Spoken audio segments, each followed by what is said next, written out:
Ketika Tuhan berkata kepada para malaikat, maksudnya semua penghuni langit, sesungguhnya saya berencana akan menjadikan penghuni bumi, bagi penghuni bumi ini khalifah, penerus atau pengganti. Kenapa khalifah? Bukan as-sakinah, orang yang menghuni bumi, bukan. Akan tetapi pengganti. Yang namanya pengganti itu berarti ada yang diganti sebelumnya, atau artinya juga penerus. Kalau penerus itu berarti ada yang diteruskan. Maka di dalam tafsir Jalalain dijelaskan bahwa sebelum Nabi Adam dan keturunannya menghuni bumi ini telah dihuni oleh hamba Allah juga, namanya Banul Jan. Banul Jan, wallahu a'lam bentuknya seperti apa. Mereka memiliki kewajiban yang sama seperti kita. Diperintahkan taat kepada Allah, menyembah kepada Allah, berbuat adil di atas muka bumi ini. Ada utusan-utusan yang dikirim kepada mereka. Kemudian mereka ini di akhir cerita kehidupan mereka di dunia, mereka dihancurkan karena sudah tidak ada lagi yang taat kepada Allah. Begitu juga cerita akhir manusia di bumi ini dihancurkan ketika tidak ada yang taat lagi kepada Allah. Ketika itu, ketika masa-masa Banul Jan mendekati kiamat, iblis masih mulia, masih nampak soleh.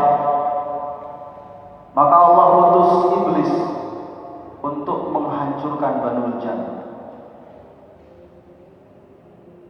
Maka iblis kembali dari bumi membawa hasil kerja yang membanggakan. Kerjaan telah sukses. Semua para maksiat, orang-orang yang Banul Jan yang ingkar kepada Allah, sudah tidak taat lagi kepada Allah, sudah dihancurkan. Kemudian bumi telah dibalik seperti sawah yang baru dipanen itu, Pak.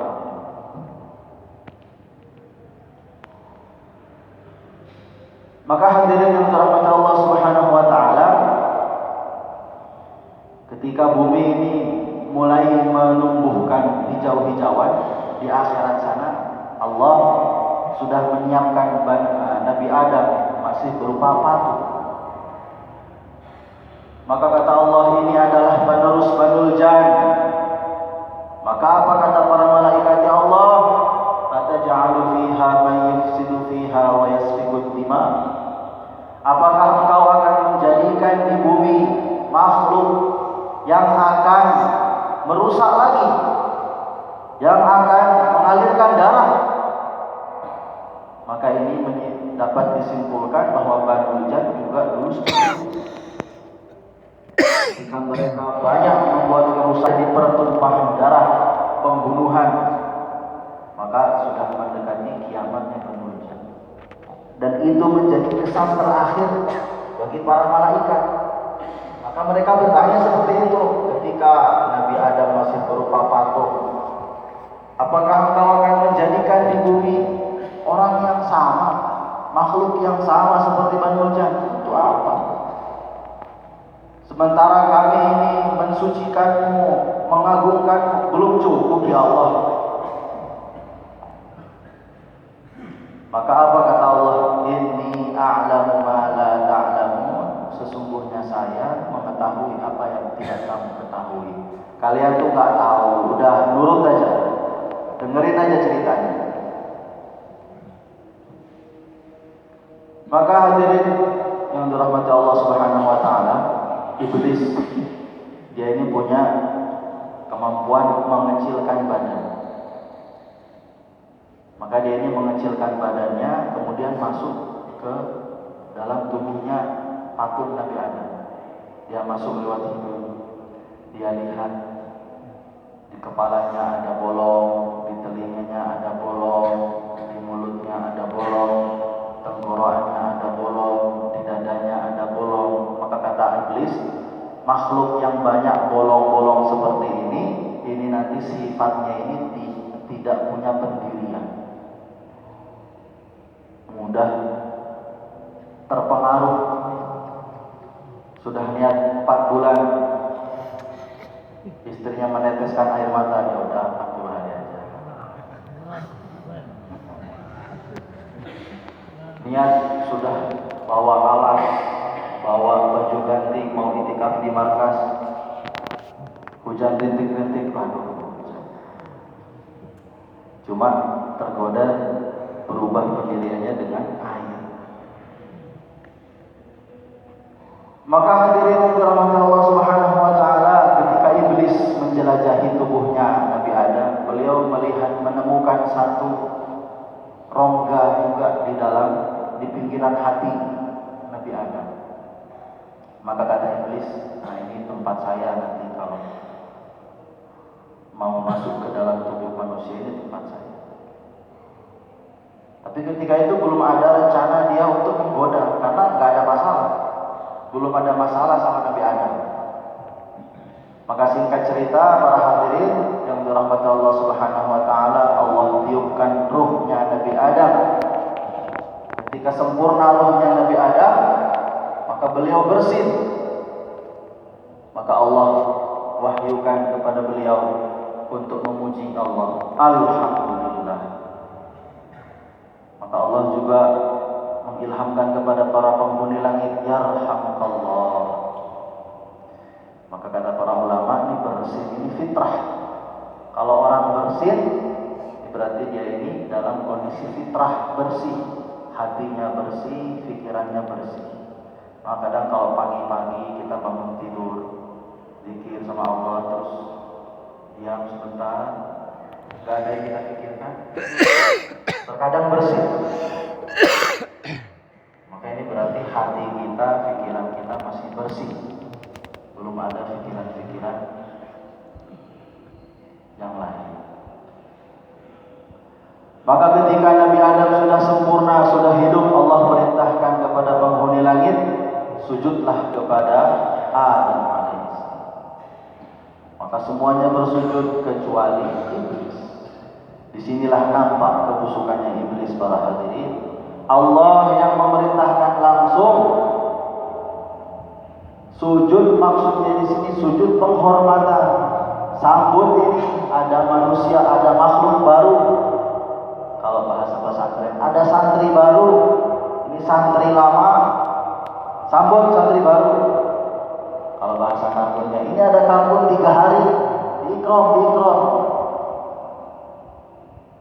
Maka karbon-karbon yang gak mau ikram ini, gak mau ikram saat karbon 3 hari, ini nanti dikhawatirkan ini teman-temannya iblis.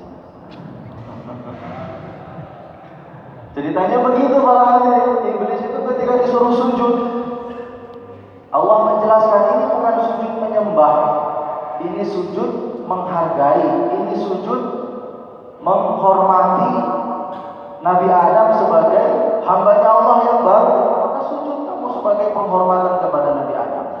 Bukan berarti yang sujud itu lebih hina daripada yang disujudi. Maka hadirin yang dirahmati Allah Subhanahu wa taala, semua penghuni langit bersujud kecuali iblis, laknatullah. Maka mulai saat itulah iblis ini dia dicap sebagai makhluk yang menentang Allah. Sampai saat ini iblis masih mengakui ketuhanannya Allah, Allah Maha Kuasa, Allah Maha Agung. Fabi'izzatika, masih mengakui keagungannya Allah. Akan tetapi ketika itu saja, satu saja perintahnya, Allah langsung kepada iblis, sujud kepada Adam. Maka iblis langsung menolak. Pernah suatu ketika iblis ini mau tobat. Dia ini mau tobat, ya Allah, saya mau tobat, saya mau taat lagi sama Engkau. Maka kata Allah, syaratnya masih syarat yang sama. Dulu kamu diperintahkan gak mau sujud sama Nabi Adam, sekarang kamu tetap harus sujud sama Adam. Maka dihadapkan kepada iblis itu kuburan Nabi Adam. Maka lagi-lagi iblis lah, kalau syaratnya seperti itu, dan saya gak usah tobat. Padahal hanya suruh sujud, menghormati saja. Maka hadirin dirahmati Allah Subhanahu wa taala, mulailah muncul kebencian kepada Adam di hatinya iblis. Maka kalau sudah benci, maka sifat selanjutnya adalah mencari-cari keburukan. Maka kalau kita ini senang mencari-cari keburukan teman kita, walaupun kita ini kelihatannya masih senyum-senyum sama dia, masih suka datang ke rumahnya, masih suka ngasih uang sama anaknya, sebenarnya kita itu benci sama dia. Karena contohnya sudah ada, iblis itu ketika benci sama Nabi Adam, dia langsung mencari-cari keburukannya Adam.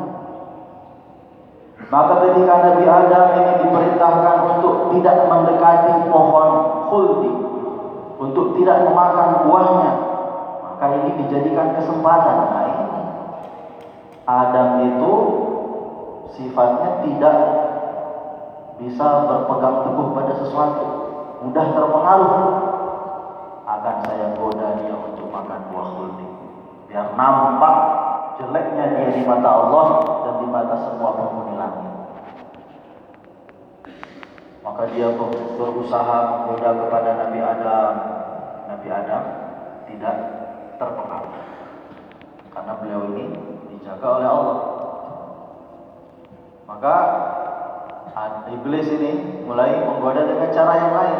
Dia mendatangi dengan cara menggoda Siti Hawa. Maka Siti Hawa terpengaruh oleh godaannya iblis, Nabi Adam terpengaruh oleh godaannya Siti Hawa. Akhirnya Nabi Adam dan Siti Hawa sama-sama memakan buah khuldi dalam keadaan lupa. Ini yang perlu kita perhatikan. Nabi Adam alaihissalam adalah seorang nabi. Beliau ini maksum, terjauh dari segala kesalahan. Maka beliau memakan buah khuldi ini ketika beliau lupa. Kemudian para hadirin, tidak lama dari itu Allah memanggil mereka. Wa nadahuma rabbuhuma alam anhakuma an tilkuma asyajarah wa aqul lakuma inna syaitana lakuma aduwwun mubin. Maka Allah memanggil mereka, wahai Adam dan Hawa, bukankah sudah aku larang kamu dari buah khuldi itu? Dan bukankah sudah aku katakan bahwa iblis itu musuh kamu? Kenapa kamu malah terpengaruh dengan godaan iblis? Maka di antara cirinya orang mulia para hadirin, qala rabbana zalamna anfusana wa illam taghfir lana wa tarhamna lanakunanna minal khasirin. Nabi Adam itu baru ditanya, kenapa kamu? Cuma ditanya kenapa, belum divonis salah Pak. Kamu kenapa makan buah khuldi? Bukan Adam, kamu salah. Baru ditanya kenapa? Tapi orang mulia itu para hadirin baru ditanya